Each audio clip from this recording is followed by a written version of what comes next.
Hello everyone, कैसे हैं आप सभी लोग का एक बार फिर आपके अपने चैनल में स्वागत। वंदना में दोस्तों आज हम बात करने वाले साइंस, सोशल साइंस। जी हाँ दोस्तों, सोशल साइंस में हमने इतिहास का हमने फर्स्ट एमसीक्यू वाला एनसीईआरटी जो बेस्ड एमसीक्यू है 50 क्वेश्चन कंप्लीट कर लिए हैं, 1 से लेकर 50 तक फर्स्ट पार्ट में। अब हम इसका सेकंड पार्ट लेकर आ रहे हैं, ये भी लगभग 25 से 30 मिनट का होने वाला है। देखिए दोस्तों, छोटे छोटे वीडियो लेकर आ रहा हूँ जिससे आप लोगों को देखने में भी दिक्कत ना हो। और दोस्तों हम इसको सेकंड पार्ट को आप लोग कंप्लीट तरीके से देख लें और फर्स्ट और सेकंड दोनों को देख लेंगे तो दोस्तों कम से कम 5 से 6 नंबर यहाँ से आप लोगों के कंफर्म हो जाएंगे कि 5 से 6 नंबर जो इतिहास में आने वाले हैं दोस्तों, हिस्ट्री से रिलेटिव आने वाले वो क्वेश्चन आप लोग एमपी टेट में कवर हो जाएंगे। चाहे वो एमपी टेट हो, यूपी टेट हो, रीट हो, सी टेट, सारे एग्जाम हो, टेट वाले जितने भी एग्जाम है सारे एग्जामों के लिए मोस्ट आईएमपी है, क्योंकि ये एनसीईआरटी बेस्ड है। ठीक है ना। तो हम 50 क्वेश्चन कर चुके थे, अब हम 51 क्वेश्चन की ओर चलते हैं। 51 क्वेश्चन क्या है, भारत में डाक प्रणाली किस गवर्नर जनरल ने शुरू की थी। देखिए दोस्तों, भारत में जो डाक प्रणाली है किस गवर्नर जनरल ने शुरू की थी, तो ये आप लोगों को बताना है किस गवर्नर जनरल ने की थी। विलियम बेंटिक ने, डलहौजी ने, कॉर्नवालिस ने या वॉरेन हेस्टिंग ने। तो जल्दी जल्दी आंसर दीजिए क्वेश्चन नंबर 51 का। देखिए 5 सेकंड आप लोगों को टाइम भी दिया जाएगा जिसमें आप लोग टिक कर सकते हैं। तो क्या है दोस्तों, डलहौजी। देखिए डलहौजी ने भारत में डाक प्रणाली की शुरुआत की थी। जो डलहौजी थे उसने भारत में डाक प्रणाली की शुरुआत की थी। देखिए डा से डाक, डा से डलहौजी, याद रख ले, डा से डाक, डा से डलहौजी, ऐसे याद कर सकते हैं। अंग्रेजों और टीपू सुल्तानों के बीच कौन सा युद्ध निर्णायक था। देखिए जो अंग्रेजों और टीपू सुल्तानों के बीच जो युद्ध हुआ था दोस्तों, तो कौन सा युद्ध था जो निर्णायक था, तो ये इसका आंसर आप लोगों को देना है। तो कौन सा युद्ध था ये आप लोगों को बताना है। ठीक है ना। देखिए प्रथम मैसूर युद्ध, द्वितीय मैसूर युद्ध, तृतीय मैसूर युद्ध या चतुर्थ मैसूर युद्ध, तो आप लोगों को बताना है। अंग्रेजों और टीपू सुल्तानों के बीच जो युद्ध हुआ था तो कौन सा युद्ध निर्णायक साबित हो गया था, जिसमें निर्णय निकल आया था, तो कौन सा दोस्तों, चतुर्थ मैसूर युद्ध। जो चतुर्थ मैसूर युद्ध था उसमें दोस्तों निर्णय निकल आया था, ये आप लोगों को ध्यान रखना है। जो चतुर्थ मैसूर युद्ध हुआ था दोस्तों, उसमें क्या हो गया था, जो टीपू सुल्तान थे उनकी हार हो गई थी। ठीक है ना। चतुर्थ मैसूर युद्ध में अंग्रेज जीत गए थे और दोस्तों टीपू सुल्तान की हार हो गई थी। ठीक है ना। तो ये आप लोगों को ध्यान रखना। क्वेश्चन नंबर, अब हम 53 की तरफ चलते हैं। क्वेश्चन नंबर 53, रेगुलेटिंग एक्ट किस वर्ष पारित हुआ। जो रेगुलेटिंग एक्ट था दोस्तों कब पारित हुआ था, 1765, 1773, 1784, 1853। तो जल्दी से आप लोगों को आंसर देना है। जो रेगुलेटिंग एक्ट कब पारित हो गया था, जल्दी से आंसर दीजिए। 1773। देखिए 1773 में रेगुलेटिंग एक्ट पारित हो गया था। ठीक है ना। ये आप लोगों को ध्यान रखना है। 1773 में रेगुलेटिंग एक्ट पास किया गया था। नमक सत्याग्रह किस वर्ष प्रारंभ हुआ। जो नमक सत्याग्रह था दोस्तों कब प्रारंभ हुआ था, आप लोगों को बताना। 1929, 2930, 1931, 1932। मोस्ट आईएमपी क्वेश्चन है। नमक सत्याग्रह जल्दी से बताइए कब पारित हो गया था। 1900 नमक सत्याग्रह कब पारित हो गया था, जल्दी से बताइए। क्वेश्चन नंबर 54 का आंसर जल्दी जल्दी दीजिए। 1930। देखिए 1930 में नमक सत्याग्रह पारित किया गया, जिसे दांडी के नाम से भी जाना गया, दांडी मार्च के नाम से भी जाना गया। ऐसे किसके नाम से जाना, दांडी मार्च के नाम से। ठीक है ना। उसके बाद हम बात करते हैं 54 के बाद 55, असहयोग आंदोलन। देखिए दोस्तों क्वेश्चन नंबर 55, असहयोग आंदोलन कब शुरू हुआ। जो असहयोग आंदोलन था कब शुरू हुआ, है ना। क्वेश्चन नंबर 55, असहयोग आंदोलन कब शुरू हुआ, तो आप लोगों को बताना है कब। 1917 में, 1920 में, 1925 में, 1930 में। तो असहयोग आंदोलन कब शुरू हुआ, तो जल्दी जल्दी आप लोग आंसर दीजिए। 1920 में। देखिए असहयोग आंदोलन 1920 में शुरू हुआ। कब हुआ दोस्तों, 1920 में इसकी शुरुआत हुई। साइमन कमीशन भारत कब आया, ये आपको बताना है। 1927 में, 1928 में, 1929 में, 1931 में। तो साइमन कमीशन भारत कब आया, जल्दी जल्दी आंसर दीजिए। तो कब आया दोस्तों, 1928 में। 1928 में साइमन कमीशन भारत आया। ठीक है ना। इसके बाद अगला क्वेश्चन है, अगले क्वेश्चन की तरफ चलते हैं हम। अगला क्वेश्चन है पिट इंडिया। देखिए क्विट इंडिया मूवमेंट के समय वायसराय कौन था। देखिए जो क्विट इंडिया मूवमेंट था उस समय वायसराय कौन था, लॉर्ड लिथंगो, है ना। लॉर्ड लिथंगो था या लॉर्ड बेवेज था, लॉर्ड माउंटबेटन था या लॉर्ड कर्जन था। तो आप लोग को आंसर देना है। जो क्विट इंडिया मूवमेंट था उस समय कौन था, है ना, कौन था। तो आप लोग को जल्दी जल्दी आंसर दीजिए। तो इसका सही आंसर क्या है दोस्तों, लॉर्ड लिथंगो। देखिए लॉर्ड लिथंगो, है ना, लॉर्ड लिथंगो, है ना। क्विट इंडिया के समय लॉर्ड लिथंगो था। ठीक है ना। ये आप लोगों को ध्यान रखना। क्वेश्चन नंबर 58 की तरफ चलते हैं। क्वेश्चन नंबर 58 है, नेताजी सुभाष चंद्र बोस ने आजाद हिंद फौज कहाँ बनाई थी? देखिए आजाद हिंद फौज कहाँ बनाई थी दोस्तों? बर्मा, सिंगापुर, जर्मनी या फिर जापान। मोस्ट आईएमपी क्वेश्चन है, नेताजी सुभाष चंद्र बोस ने आजाद हिंद फौज कहाँ बनाई दोस्तों? तो ये इसका आंसर आप लोगों को देना है। कहाँ बनाई दोस्तों? सिंगापुर में। कहाँ बनाई? सिंगापुर में आजाद हिंद फौज बनाई थी दोस्तों। कहाँ बनाई थी? आजाद हिंद फौज का गठन कहाँ किया गया था? सिंगापुर में किया गया था। क्वेश्चन नंबर 59, भारतीय संविधान सभा का गठन कब हुआ?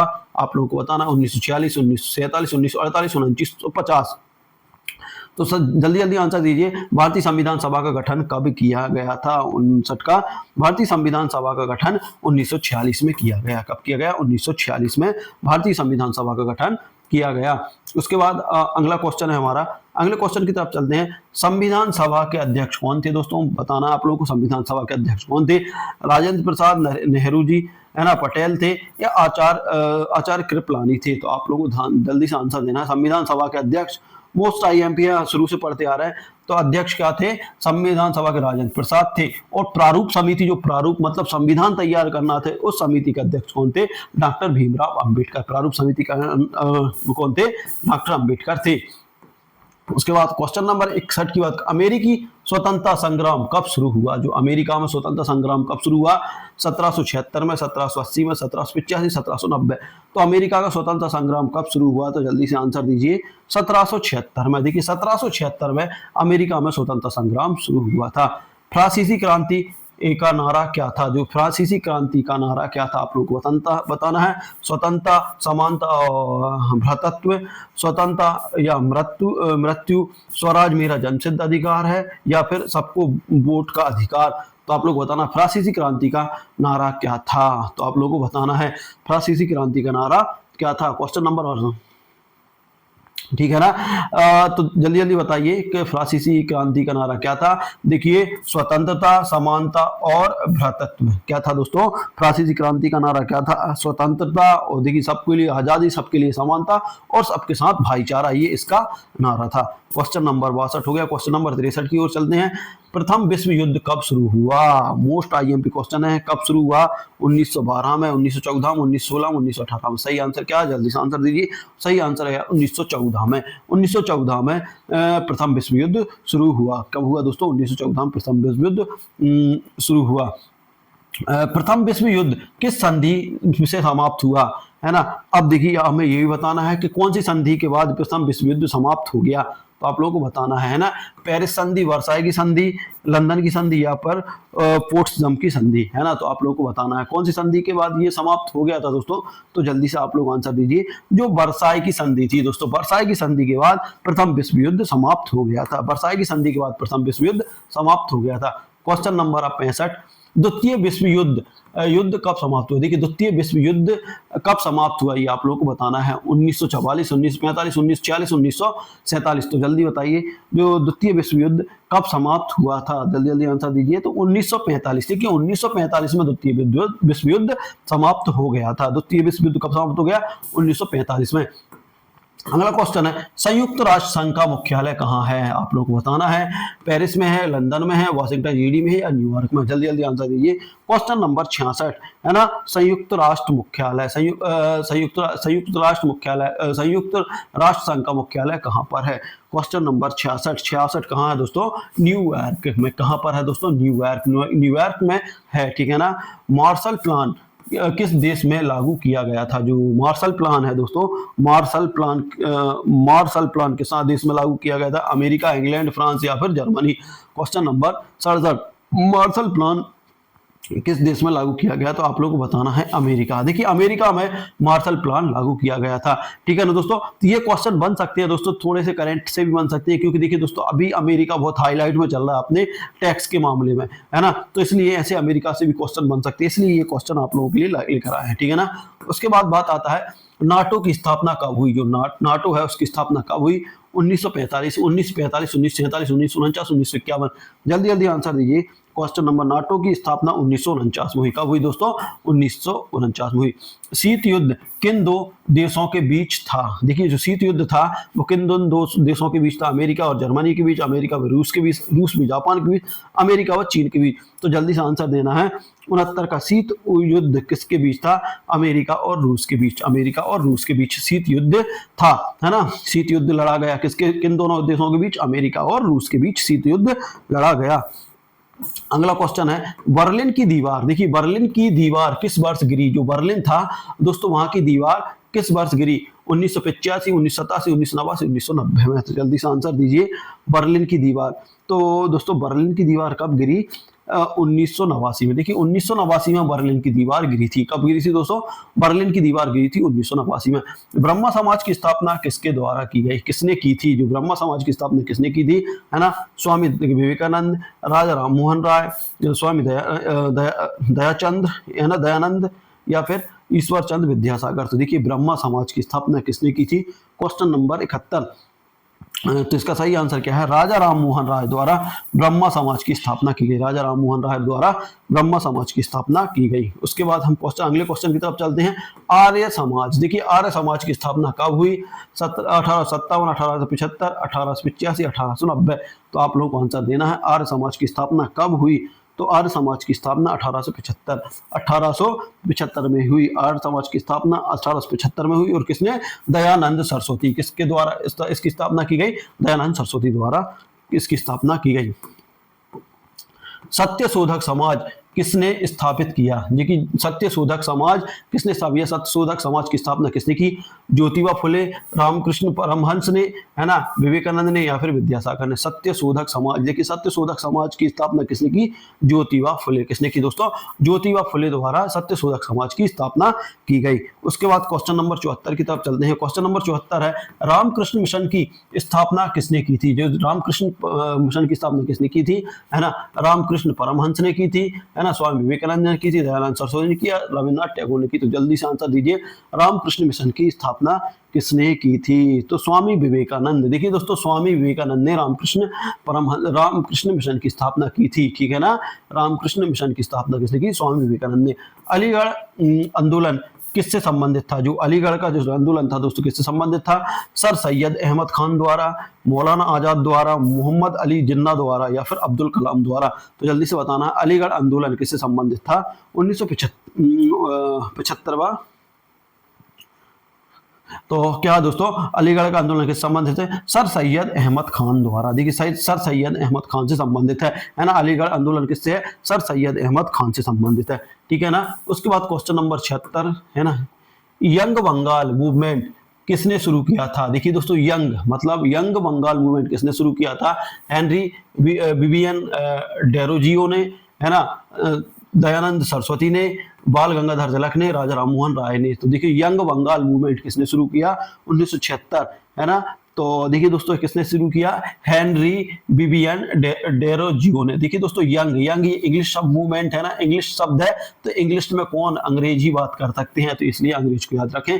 हेनरी विवियन डेरोजियो ने यंग बंगाल मूवमेंट का शुरुआत की। प्रार्थना समाज कहाँ स्थापित हुआ था? देखिए कलकत्ता में, बंबई में, या फिर मद्रास में, या फिर दिल्ली में। मोस्ट आईएमपी क्वेश्चन है, यहाँ से समाज से संबंधित क्वेश्चन जरूर आएगा, एक क्वेश्चन है ना। तो प्रार्थना समाज कहाँ स्थापित किया गया था? क्वेश्चन नंबर 77 का जल्दी से आंसर दीजिए, है ना। इसकी स्थापना कहाँ हुई दोस्तों? बंबई में। कहाँ हुई? बंबई में हुई, है ना। प्रार्थना समाज कहाँ स्थापित हुआ गया? बंबई में हुआ। उसके बाद बात करते हैं 78 अलीगढ़ मुस्लिम विश्वविद्यालय। देखिए दोस्तों अलीगढ़ मुस्लिम विश्वविद्यालय की नींव किसने रखी? जो अलीगढ़ देखिए दोस्तों अलीगढ़ मुस्लिम विश्वविद्यालय की नींव किसने रखी? सर सैयद अहमद खान द्वारा, अकबर इलाहाबादी द्वारा, मौलाना आजाद द्वारा, फिर साहेब अली उल्लाह द्वारा।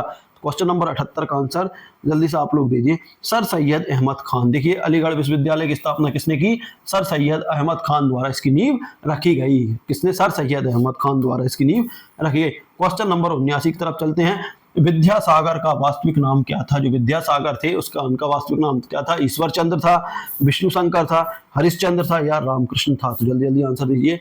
जो विद्यासागर जी थे उनका वास्तविक नाम क्या था? क्वेश्चन नंबर 79 का, है ना, ईश्वर चंद्र। देखिए ईश्वर चंद्र का क्या नाम था? ईश्वर चंद्र। पूरा नाम क्या था? ईश्वर चंद्र विद्यासागर। तो ये आप लोगों को ध्यान रखना है, ठीक है। उसके बाद क्वेश्चन नंबर 80 की ओर चलते हैं। 80 है, देव समाज की स्थापना कहाँ हुई थी? जो देव समाज है दोस्तों उसकी स्थापना कहाँ हुई थी? पंजाब, बंगाल, महाराष्ट्र या फिर गुजरात में? जल्दी जल्दी आंसर दीजिए। देव समाज की स्थापना, देव समाज की स्थापना कहाँ हुई थी? तो देव समाज की स्थापना हुई थी पंजाब में। कहाँ हुई थी दोस्तों?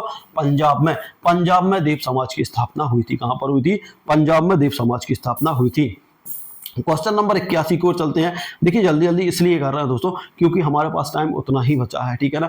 आपके पास ज्यादा टाइम नहीं बचा है, पेपर कभी भी हो सकता है ना। जब तक नोटिफिकेशन जारी नहीं हो रहा तब तक यही समझिए कि हमारा 31 से ही पेपर है ना दोस्तों। और इन एग्जामों की यदि आप लोग वन लाइनर से तैयारी करना चाहते हैं तो दोस्तों वन लाइनर मैंने पूरे एनसीईआरटी के वन लाइनर मात्र कुछ ही पीडीएफओं में कंप्लीट कर दिए हैं और लगभग 1 से 2 से 3,000 वन लाइनर हैं दोस्तों, जिनको आप पढ़ लेते हैं दोस्तों कंप्लीट आपको सफलता मिलने के 100% चांस है ना। तो उसको क्या करना है? उसको लेने के लिए आपको मेरे व्हाट्सएप नंबर 7828657271 पर जाना है और दोस्तों वहां से मैसेज करना है। आपको मोस्ट आईएमपी वन लाइनर चाहिए तो आपको वन लाइनर मिल जाएगी। मामूली सा कॉस्ट पे करना है, 100 रुपए पे करके आप वन लाइनर खरीद सकते हैं, है ना। बहुत सारे लोगों ने यहाँ पर खरीद लिए हैं, लगभग एक दिन में 70-80 लोग खरीद रहे हैं। तो दोस्तों आप लोग भी उसका बेनिफिट ले सकते हैं और दोस्तों आप लोग की तैयारी भी कर सकते हैं क्योंकि वन लाइनर ये है आपका एक बूस्टिंग वाला काम करेंगे, है ना। यदि आपकी जो भी तैयारी चल रही है उसका रिवीजन बड़े कंप्लीट तरीके से करवा देंगे। ये रिवीजन सीरीज के नाम से भी है ना। तो रिवीजन आप लोगों को यदि स्ट्रॉन्ग करना है तो ये वन लाइनर से कर लीजिए।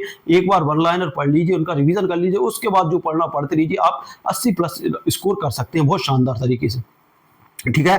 कांग्रेस के प्रथम अध्यक्ष कौन थे? देखिए कांग्रेस के प्रथम अध्यक्ष आप लोगों को बताना है कौन थे, ठीक है ना। कौन थे? दादा भाई नौरोजी थे, व्योमेश चंद्र बनर्जी थे, और उसके फिरोज शाह मेहता थे या फिर सुरेंद्र नाथ बनर्जी थे। तो आप लोगों को बताना है क्या है कांग्रेस के प्रथम अध्यक्ष। क्वेश्चन नंबर 82 का बताइए, कांग्रेस के प्रथम अध्यक्ष कौन थे? व्योमेश चंद्र बनर्जी। जो व्योमेश चंद्र बनर्जी थे वो कांग्रेस के प्रथम अध्यक्ष थे, है ना दोस्तों। उसके बाद बात करते हैं क्वेश्चन नंबर 83, है ना। लाल बाल पाल तिगड़ी कौन शामिल नहीं थे? जो देखिए लाल बाल तिगड़ी में कौन शामिल नहीं थे? बिपिन चंद्र पाल बिल्कुल, बाल गंगाधर तिलक, लाला लाजपत राय, गोपाल कृष्ण गोखले। कौन शामिल नहीं थे दोस्तों? गोपाल कृष्ण गोखले। देखिए लाल का मतलब है लाला लाजपत राय, बाल का मतलब बाल गंगाधर तिलक और पाल का मतलब बिपिन चंद्र पाल, है ना। तो लाल बाल तिगड़ी में कौन नहीं थे शामिल? गोपाल कृष्ण गोखले नहीं थे। अगला क्वेश्चन है होम रूल लीग आंदोलन कब शुरू हुआ? देखिए होम रूल जो लीग आंदोलन है कब शुरू हुआ? 1914 में, 1915 में, 1916 में, 1919 में। होम रूल लीग कब शुरू हुआ? क्वेश्चन नंबर 84 का आप लोग आंसर दी तो क्या है? 1916 में होम रूल लीग आंदोलन शुरू हुआ। कब हुआ दोस्तों? 1916 में होम रूल लीग आंदोलन शुरू हुआ। जलियांवाला बाग हत्याकांड कब शुरू हुआ? देखिए जलियांवाला बाग हत्याकांड कब हुआ, है ना। तो कब हुआ? 1916, 1917, 1919, 1920। अभी मूवी आई थी आप लोगों ने देखा होगा जलियांवाला के ऊपर से, है ना। तो 1919 जलियांवाला बाग कब हुआ? 1919 में हुआ। आप लोगों को याद होना चाहिए। क्वेश्चन नंबर 86 की ओर चलते हैं। क्वेश्चन नंबर 86, साइमन कमीशन का नारा क्या था? देखिए साइमन कमीशन का नारा क्या था? साइमन गो बैक, पूर्ण स्वराज, भारत छोड़ो, इंकलाब जिंदाबाद। तो आप लोगों को बताना है साइमन कमीशन का नारा क्या था। क्वेश्चन नंबर 86 का, है ना। Simon go back. क्या था इसका नारा? साइमन गो बैक इसका नारा था, ठीक है ना। इसके बाद बात करते हैं अगला क्वेश्चन, भारत छोड़ो आंदोलन क्या है दोस्तों? भारत छोड़ो आंदोलन के समय नारा दिया गया था, क्या दिया था? करो या मरो का, स्वराज मेरा जन्मसिद्ध अधिकार, जय जवान जय किसान, वंदे मातरम। तो आप लोगों को भारत छोड़ो आंदोलन के समय कौन सा नारा दिया गया था ये आप लोग को याद होने, करो या मरो, है ना। करो या मरो का नारा दिया था। किसने दिया था दोस्तों? महात्मा गांधी द्वारा ये नारा दिया गया था, ठीक है ना। कैबिनेट मिशन कब भारत आया? जो कैबिनेट मिशन था भारत कब आया? 1945, 1946, 1947, 1948 में। तो जल्दी से आंसर दीजिए। कैबिनेट मिशन 48वां क्वेश्चन कब आया भारत में? तो 1946 में। कब आया दोस्तों? 1946 में भारत आया। उसके बाद बात करते हैं अगला क्वेश्चन, क्वेश्चन नंबर 89, भारतीय स्वतंत्रता अधिनियम कब पारित हुआ? जो भारतीय स्वतंत्रता अधिनियम कब पारित हुआ? 1946 में, 1947, 1948, 1950 में? जल्दी से बताइए। भारतीय स्वतंत्रता अधिनियम कब पारित किया गया? क्वेश्चन नंबर 89 का आंसर दें। तो 1947 में। देखिए 1947 में भारतीय स्वतंत्रता अधिनियम पारित किया गया, ठीक है ना। भारतीय संविधान कब लागू हुआ? तो ये तो आप लोग बता ही सकते हो, 26 जनवरी 1947, 26 जनवरी 1948, 26 जनवरी 1950। तो कब हुआ दोस्तों? 26 जनवरी 1950 को भारतीय संविधान लागू हुआ, ठीक है ना, यह ध्यान रख लेना। अब बात आता है क्वेश्चन नंबर 91 की। औद्योगिक क्रांति सर्वप्रथम कहाँ हुई? देखिए जो औद्योगिक क्रांति हुई वो सर्वप्रथम कहाँ हुई? आप लोगों को इसका आंसर देना है। Germany, France, England, America. तो क्या है सही आंसर? इंग्लैंड। देखिए दोस्तों औद्योगिक क्रांति सर्वप्रथम कहाँ हुई? इंग्लैंड में हुई। साम्यवाद के प्रवर्तक कौन थे? देखिए दोस्तों साम्यवाद थे उसके प्रवर्तक कौन थे? आप लोगों को आंसर देना है कौन थे। देखिए कार्ल मार्क्स थे, लेनिन थे, या फिर स्टालिन थे, या फिर एंजल्स थे। तो जल्दी जल्दी आप लोग आंसर दीजिए। साम्यवाद। दोस्तों साम्यवाद के प्रवर्तक कौन थे? तो साम्यवाद के थे कार्ल मार्क्स, है ना। जो कार्ल मार्क्स थे वो साम्यवाद के प्रवर्तक थे, ठीक है ना। उसके बाद अगला क्वेश्चन है, मीन कंफ पुस्तक किसकी आत्मकथा? मोस्ट आईएमपी है। मीन कंफ किसकी आत्मकथा है दोस्तों? मुसोलिनी की, हिटलर की, स्टालिन की, या फिर चर्चिल की? तो मीन कंफ पुस्तक किसकी है दोस्तों? किसकी आत्मकथा है? जल्दी जल्दी आंसर दीजिए आप लोगों ने, यदि इसको पढ़ा हो तो। ये किसकी है दोस्तों? यदि हम बात करते हैं तो हिटलर की। मोस्ट आईएमपी है दोस्तों, इसको याद रख लेना। मीन कंफ पुस्तक किसकी है ना? तो हिटलर की। किसकी आत्मकथा है? हिटलर की। संयुक्त राष्ट्र संघ की स्थापना किस सम्मेलन में हुई? देखिए संयुक्त राष्ट्र संघ की स्थापना किस सम्मेलन में हुई? पेरिस सम्मेलन में, सैन फ्रांसिस्को सम्मेलन में, लंदन सम्मेलन में, या फिर वियना सम्मेलन में? तो जल्दी से आंसर दीजिए। क्वेश्चन नंबर 94, संयुक्त राष्ट्र संघ की स्थापना किस सम्मेलन में हुई? Question number 94। तो इसका सही आंसर क्या है? सैन फ्रांसिस्को सम्मेलन। देखिए सैन फ्रांसिस्को सम्मेलन में संयुक्त राष्ट्र संघ की स्थापना हुई। उसके बाद बात करते हैं अगला क्वेश्चन नंबर 95। एटम बम सबसे पहले किस शहर पर गिराया गया? जो एटम बम था दोस्तों, परमाणु बम था, वो सबसे पहले किस पे गिराया? नागासाकी पर, टोक्यो पर, हिरोशिमा पर, या ओसाका पर? तो मोस्ट आईएमपी क्वेश्चन है, क्वेश्चन नंबर 95 में है। तो कहाँ गिराया गया था दोस्तों? हिरोशिमा। देखिए हिरोशिमा पर, जो हिरोशिमा पर है सबसे पहले एटम बम, परमाणु बम गिराया गया, है ना। जापान के कहाँ? हिरोशिमा पर, ठीक है ना। जापान की हिरोशिमा पर पहला एटम बम गिराया गया। किसने गिराया था? अमेरिका द्वारा, है ना। फांसीवाद का संस्थापक कौन था दोस्तों? हिटलर था, मुसोलिनी थी, चर्चिल था, या फिर लेनिन था? तो फांसीवाद का संस्थापक कौन था? जल्दी से आंसर दीजिए। क्वेश्चन नंबर 46, मुसोलिनी, है ना। मुसोलिनी था। फांसीवाद का प्रवर्तक कौन, संस्थापक कौन था? मुसोलिनी था।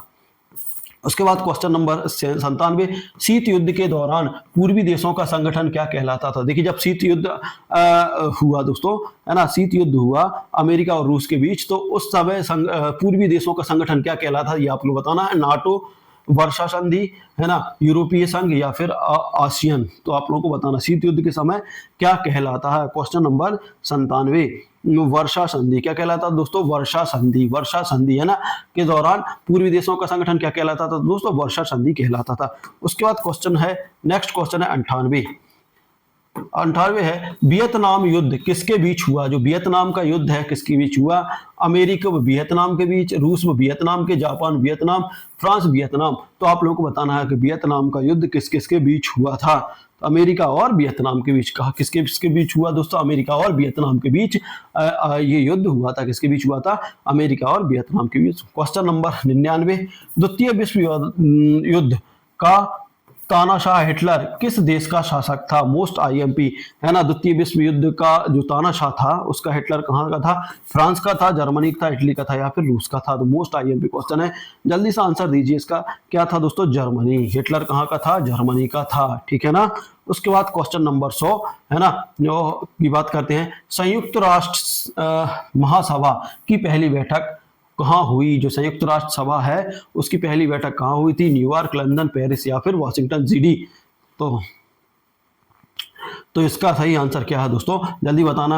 New York, London, Paris, Boston. जी जी, तो क्या है सही आंसर, लंदन में। संयुक्त राष्ट्र महासभा की पहली बैठक लंदन में हुई। तो दोस्तों इस तरीके से ये हमारे 100 क्वेश्चन कंप्लीट हो गए। फर्स्ट और ये सेकंड पार्ट है। यदि आप ये फर्स्ट और सेकंड पार्ट देख लेते हैं तो दोस्तों यहाँ से आप लोगों को ये समझिए कम से कम 4 से 5 नंबर पक्के होने वाले हैं। और ऐसे ही मैं और सीरीज लेकर आ रहा हूं दोस्तों। और दोस्तों यदि आप लोग चाहते हैं वन लाइनर से आप लोग कंप्लीट कर लें पूरा एनसीईआरटी, है ना, मैंने मात्र पूरी एनसीईआरटी को निचोड़ अपने एक पीडीएफ में कंप्लीट कर दिया है, जिसमें सारे सब्जेक्टों की पीडीएफ आप लोगों के पास उपलब्ध है। यदि आप लोग चाहें तो इनसे तैयारी कर सकते हैं। यदि आप इनसे तैयारी करते हैं तो बहुत शानदार आपका स्कोर होने वाला है। ये चीज आप लोग ध्यान रखें। और जिन बच्चों ने यहाँ पर पीडीएफ खरीदी है ना, उनके बहुत शानदार रिव्यू आ रहे हैं दोस्तों। और दोस्तों बहुत शानदार तरीके से बनाई गई है, खुद से मैंने टाइप करके बनाया। मुझे पता है कैसे कंपटीशन क्लियर किए जाते हैं, कैसे कंपटीशन की तैयारी की जाती है। तो आप लोग बिल्कुल खरीद सकते हैं। क्या करें, मेरे व्हाट्सअप नंबर 7828657217 पर जाएं, मैसेज करें कि आपको वन लाइनर एमसीक्यू चाहिए दोस्तों, मोस्ट आईएमपी। उसके लिए एक पेड फीस भी है, 100 रुपये पेड फीस करने के बाद आप पीडीएफ प्राप्त कर सकते हैं। तो दोस्तों ये था वीडियो, अच्छा लगा तो दिल से शेयर करिए, लाइक करिए और चैनल को सब्सक्राइब जरूर कर लीजिए। मिलते हैं अगली वीडियो में, तब तक के लिए जय हिंद, जय भारत।